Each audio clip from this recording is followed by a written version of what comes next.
Happy Holi ସମସ୍ତଙ୍କୁ। ଏଥର ତ ଆମେ ହୋଲି ସେଲିବ୍ରେଟ୍ କରିନଥିଲୁ କାରଣ ଏଥର ମନ ଜମା ବି ଭଲ ନଥିଲା। କ'ଣ ପାଇଁ ମନ ଭଲ ନଥିଲା ମୁଁ ଆଗକୁ ଆପଣମାନଙ୍କୁ ଜଣେଇବି।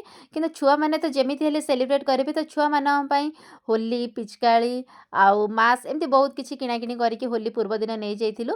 ଆଉ ତା ପରଦିନ ଛୁଆମାନେ ତ Happy ସେଲିବ୍ରେଟ୍ ଯେମିତି ହେଲେ କରିବେ। ଆଉ Holi! ଏତେ ଖୁସି ଛୁଆମାନେ ଥିଲେ କହିଲେ ନ ସରେ। ତ ଆମେ ଆମ ରଙ୍ଗ ନିଜ ନିଜ ଖେଳ ଭିତରେ ହବ। ଘରେ ବାସ୍ ଟିକେ ଟିକେ ରଙ୍ଗ ଲାଗ ଲେଗେଇ ହେଇଗଲୁ। ଆଉ ଆଜି ସବୁଠୁ ଭଲ କଥା କ'ଣ ଜାଣିଛନ୍ତି? ନାନୀଙ୍କର ଆଜି ମ୍ୟାରେଜ୍ ଆନିଭର୍ସରୀ। ଏଥର ହୋଲି ଦିନ ହିଁ ପଡ଼ିଛି, ତ ସିଏ ସେଥିପାଇଁ ବହୁତ ଏକ୍ସାଇଟେଡ୍ ଅଛନ୍ତି। ଆଉ ମୋର ଯେହେତୁ ଆଜି ଦୋକାନ ବନ୍ଦ ଥିଲା, ତ ମୁଁ ଭାବିଲି କି ମୋ ରୁମ୍‌ଟା ଟିକେ ବହୁତ ଭଲସେ ଝଡ଼ାଝଡ଼ି କରିବି, ବହୁତ ସାରା କାମ କରିବି।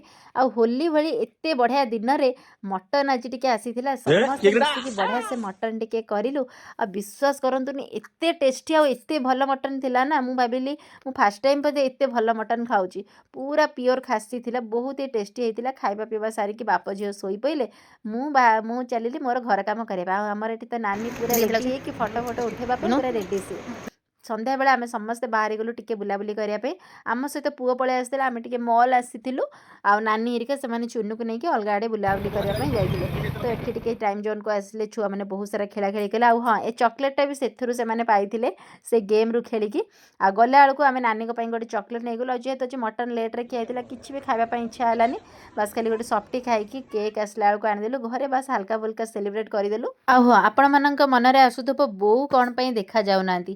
ବୋଉ କ'ଣ ପାଇଁ ଦେଖାଯାଉନାହାନ୍ତି? ମୁଁ ଆପଣଙ୍କୁ ସେଇଟା ଆଗ ଭିଡ଼ିଓରେ ନେକ୍ସଟ ଭିଡ଼ିଓରେ ଜଣେଇବି। ଆଜି ପାଇଁ ଏତିକି ରହିଲି।